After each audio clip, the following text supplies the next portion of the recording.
Year 5, happy Tuesday. I hope you enjoyed the first chapter of our brand new book yesterday, My Friend Walter. Like I said, the chapters are a little bit longer with this one, but hopefully I'm not boring you too much. So we're going to start chapter 2 today. We left the end of chapter 1 yesterday, where Ellie had told her not to be too long, and all of a sudden Walter Raleigh had kind of turned up, allow me to present myself. I am, or I was, so Walter Raleigh, I am your humble servant, cousin Bess. So Bess is probably feeling a little bit spooked at the moment. Okay, chapter 2. It's not breaking any secrets if I tell you that I'm easily frightened. Moths in my hair, spiders in my bath, they make my skin crawl with fear. So you can perhaps imagine what it was like for me to see this black-wrapped spectre limping towards me. This was no dressing gown on the back of bedroom door, no flapping curtain in the moonlight, and no creaking floorboard. This was the real thing. It spoke words. It walked steps. I would have run, but I found my legs would not move. I would have screamed, but that part of me would not work either. So I fainted instead, not deliberately, but willingly enough. I felt my knees buckle and my back scraping the stonework behind me as I fell. I remember the thud as my head hit the ground. There was no pain, only blackness. Someone was calling to me from far away. Bess, Bess! There was a sharp, stinging smell in my nostrils and a taste in my throat that made me cough. The stone walls of a room came out of darkness around me, and there was a beamed ceiling above me, a red-draped four-poster bed around me, and the old man's kindly face smiling down at me. I looked about me. I was in the bloody tower, in Sir Walter Raleigh's room. I was lying on the four-poster bed, and he was sitting beside me, passing a foul-smelling bottle under my nose. I pushed it away and sat up. Sweet cousin, believe me, you have nothing to fear, he said. I am, as you see, a ghost, a misfortune I have had to learn to deal with. But certain it is, I mean you no harm. On the contrary, you are my dearest cousin. Else I should not have appeared to you as I did. My voice found itself again. You? You are Sir Walter Raleigh? He nodded. You were at the party? It was you at the party? He nodded again. Aye, he said, I am Walter Raleigh, or what's left of him. But that Miss Soper, she said they cut your head off. How? You mean how is it that you see me in my undamaged state? He chuckled. I cannot tell you, dearest Bess, for I do not know. Faith, it is as perplexing to be a ghost as it is to be alive. But in truth, I am glad to have my head again, for it was always the best part of me, and, although I say it myself, many considered a passing handsome face even in old age. What are you saying, cousin? And he turned his head so that I could see his profile against the dim light of the window. Bess used to think my nose was quite perfect. She said as much, and often. Bess? Bess Throckmorton. She was my dear, dear wife, he replied, suddenly sad. No man ever had such a dear, sweet wife, and no man ever treated a wife so cruelly. I left her behind in this world with nothing. Nothing. It hurts to say it even now, but I left my whole family with nothing. But that's my name too, I said. I'm Bess Throckmorton. He nodded. Indeed it is, cousin, indeed it is, and as I told you, you are much like her too. I miss her to this day. His voice hardened with anger. You see, cousin, when they dubbed me traitor and cut off my head, they cut off my fortune too and reduced my Bess to poverty. My head they were welcome to, I'd worn that long enough, but they stole my fortune and impoverished my family, and for that I shall never forgive them. One day I shall have my revenge. Mark me well, cousin, I shall be avenged. At that moment I heard footsteps outside the door. Walter Raleigh pulled me close to him and enveloped me in his cloak. He held me tight. Be still, cousin, he whispered. Inside my cloak they shall not see you. The beefeater was the first to come in, followed by a troop of several tourists, all hung about with cameras and anoraks. I can't think how the door came to be shut. Always left open, said the beefeater. Anyway, here it is, the bloody tower, so called because it was from here in the cold light of dawn that many unfortunate prisoner was taken down below to the Tower Green for his execution. It was here, oh dear, sorry about that. It was here, where am I? in this very place that Sir Walter Raleigh spent 13 years of his natural life. He bent down, put his hands on his knees, and spoke to the children. You've heard of Walter Raleigh. He was the one that laid his cloak in a puddle so Queen Elizabeth could walk across without getting her feet all muddy. What did he want to do that for? Said someone, but the Beefeater ignored it and went on. And it was here he wrote his famous history of the world and his famous prayer the night before they cut off his head. Let me see now. How does it go? Let me see. Yes. He cleared his throat and put his hand on his chest. Even such is time, who takes in trust our youth, our joys, and all we have, and pays us but with age and dust, who in the dark and silent grave, when we have wandered all ways, shuts up to the story of our days. But from this earth, this grave, this dust, the Lord will raise me up, I trust. Not bad, eh? To make that up the night before you have your head cut off. Brave man he was. Must have been, eh? And every evening, he'd walk up and down the ramparts out there to stretch his legs. Raleigh's walk, we call it now. He bent down and spoke in hushed voice to the little boy who was sucking his finger. And there's some still who say he still does. But you haven't ever seen him, though, said the little boy's mother quickly, more to reassure herself than her son, I thought. The little boy's eyes were wide with terror. He had his whole hand in his mouth now. Nope, said the Beefeater, smiling and stroking his moustache. Not myself, I haven't, but I knowed someone that knowed someone else who knew a friend of his and his cousin's niece's nephew. He'd seen it. Said he'd seen it, and he boomed with laughter as they all did. When they'd finished, it was the boy's father who spoke. How come he was put in there anyhow? He said. They were Americans. You could tell from their accents and their haircuts and their spongy shoes.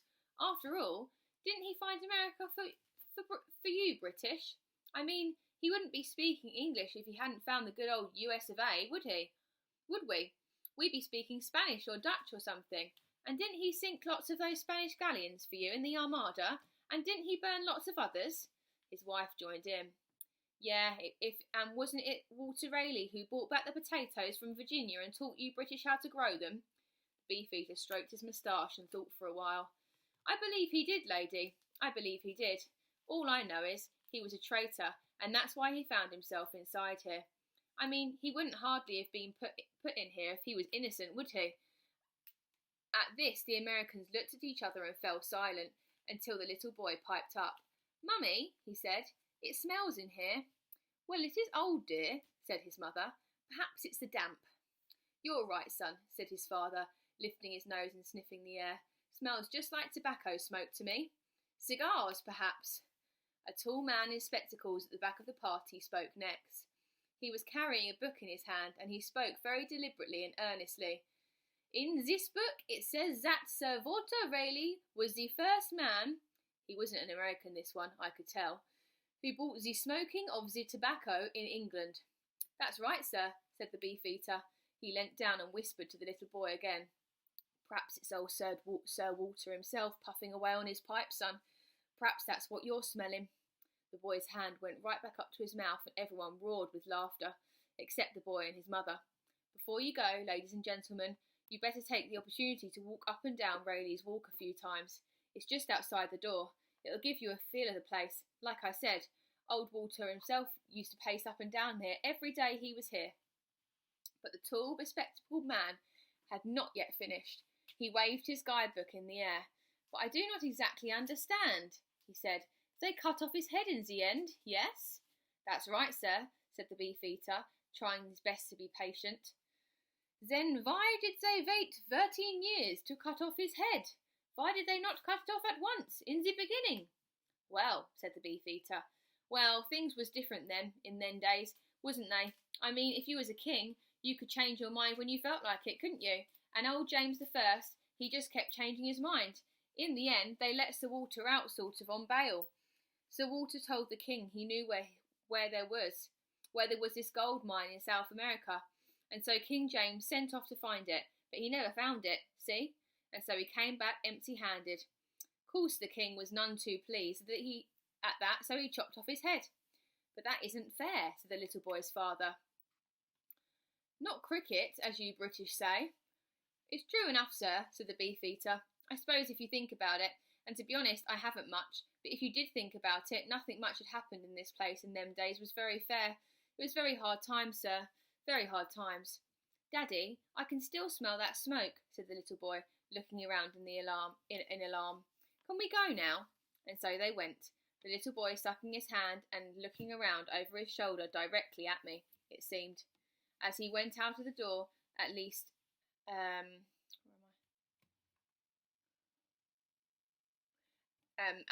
they were left alone. Walter Raleigh left me wrapped in his black velvet cloak and limped across the room to the door. They've gone again, he said, but he closed the door again. Why didn't they see us? I asked. That little boy, he was looking right at me. Cousin Bess, though I yearn often to be once more amongst the living, there are some advantages to be had in my present more spiritual state. Since I am but a spirit, and a spirit has no body, I may go where I will unseen. My cloak is part of me, and I may hide what I will under it. I may pass through the walls and doors as if they were not there, and I may eavesdrop invisibly on the living world as much as I wish. Indeed, there is little else to do in this wretched damp place. Oh, do not think, cousin, that I do not still feel damp in my bones. To be a ghost is to live with the pain of the living, but with a little of pleasure. But I still don't understand. How can I see you, but they can't? I asked. Sir Walter smiled. You can only see me because I wish you to see me. I do not wish them to see me, so they cannot. Seek to know no more, good cousin, and I know but how things are and not how they come to be so.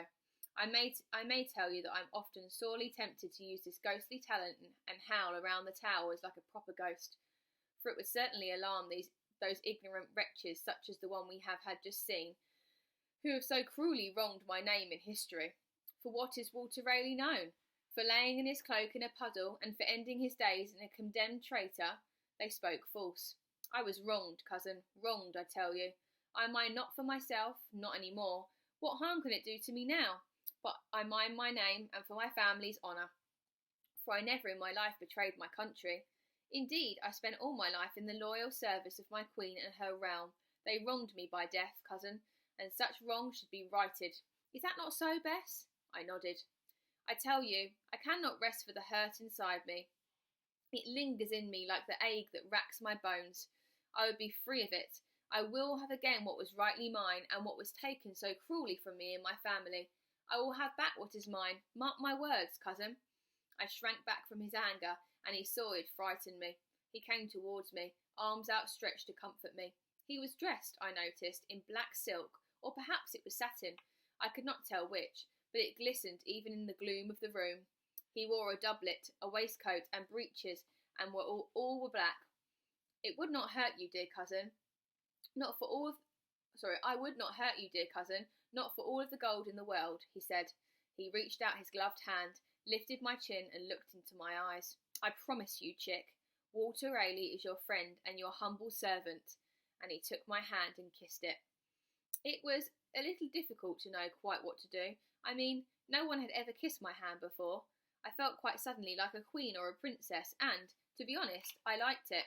He took my hand and helped me down from the bed. I think I'd better be going now, I said. He looked a bit upset at this, and I hated myself for my clumsiness. It's my Auntie Ellie, I tried to explain. She'll be waiting for me down on the Green Tower. She'll be wondering where I've got to, and if I don't go soon, she'll come looking for me. We've got to go all the way back to Devon tonight. That's a long way. Devon, said Sir Walter Raleigh, his eyes suddenly lighting up. Did you say Devon? Yes, I said. We've got a farm down in Devon, Exeter way it is, not far from Honiton. That's where I live. He took his cloak off my shoulders and folded it over his arm. As we walked together towards the door, he said nothing. He seemed deep in thought. I know Devon well. In truth, I am, or I was, a Devon man, he said, when I was a boy, and that was indeed hundreds of years ago. When I was a boy, I too lived on the farm in Devon. I've dreamed of that place ever since. Perchance you know it, cousin. They call it Hayes Barton. It lies within the parish of the East Budleigh, not many miles from the sea. There never was a place more beautiful in all of the world, and I should know, cousin, for I have travelled far and wide on this earth, and I never have found a more pleasant place. But had I but lived out of my life at Hayes, I might have kept my head on my shoulders, and I might now be at peace within my soul. But what's done cannot be undone. He stopped and put his hand on my shoulder. When I turned round and looked up, his eyes were pleading. Dear cousin Bess, I would I could see those green fields once again, and the cows and the sheep in the meadows. I would fish once more in the silver streams, and ride over the hills with the wind in my face, salty from the sea. Prithee, good cousin, take me with you back to Devon. I would not trouble you for long, for a few days perhaps. He looked around him. Dear God, how I tire of those grim grey walls. They were a prison for me in my life, and they've been my prison ever since. There's still no comfort here for my troubled spirit. Bess Throckmorton! Auntie Ellie's voice was calling from below. She was angry. She always used my surname when she was angry. I've really got to go, I said, and I reached out to open the door. But when I turned, I saw him standing alone in that cold, bleak room, and I knew I could not leave him behind. Bess Throckmorton! Auntie Ellie again. I opened the door. I'm coming, I called out. All right, I said, but I don't think anyone home would like the idea of a ghost in the house. They wouldn't understand, and my gran's got a bad heart. If she gets upset and has one of her turns, you've got to promise that you won't ever show yourself. It'll be a secret, just you and me, and no one else. I would not have it any other way, dear cousin, said Walter Raleigh, his face beaming with joy. We shall bind ourselves now in a solemn promise. I shall not reveal myself to anyone except to you, and in return you shall tell no one of this meeting or of your cousin Walter.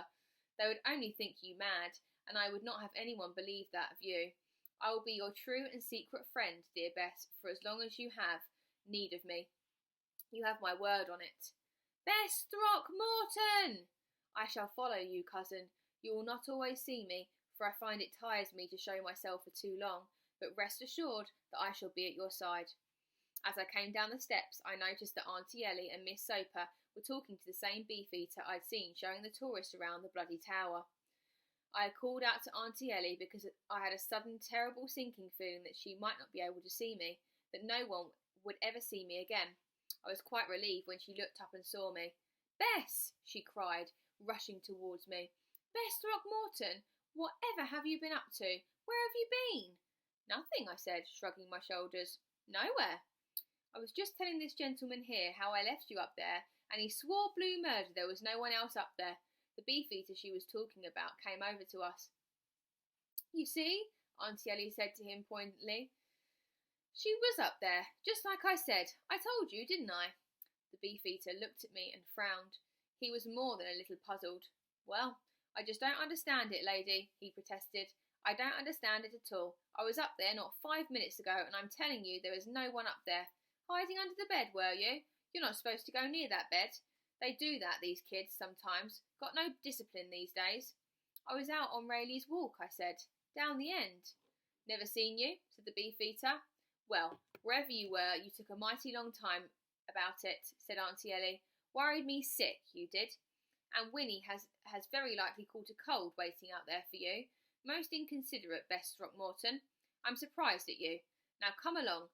We've to drop Winnie off at her hotel, and then we must get back to Devon. I promised your mother I'd have you back home by midnight. And so we were.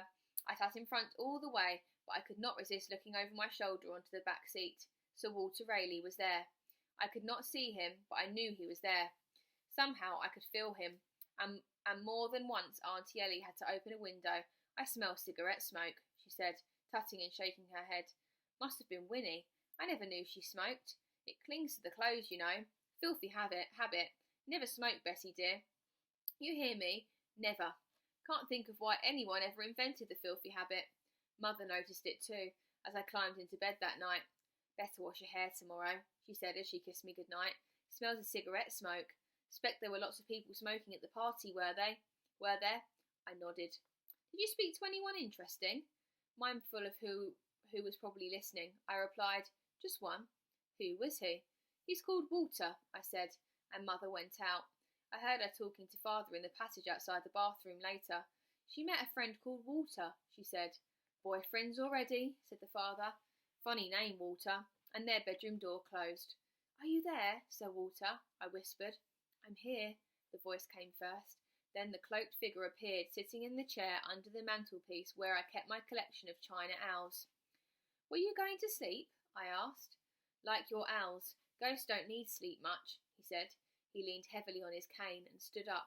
Good night, dear cousin, and may God bless you always for your kindness to me. I shall not forget it. And he came over to my bed, took my hand and kissed it gently. Good night, Sir Walter, I said. I am called Walter to my friends and family. You indeed are my family, and I trust you always be my friend. Yes, I said, and my friend Walter walked out through the door and was gone as suddenly as he had come. Downstairs, Humph began to bark furiously and scratch at the back door, and only I knew it wasn't the fox he was after. Okay, and that is the end of chapter 2. Hopefully you're enjoying it. They're now back home to wait and see how she's going to possibly keep him a secret for much longer.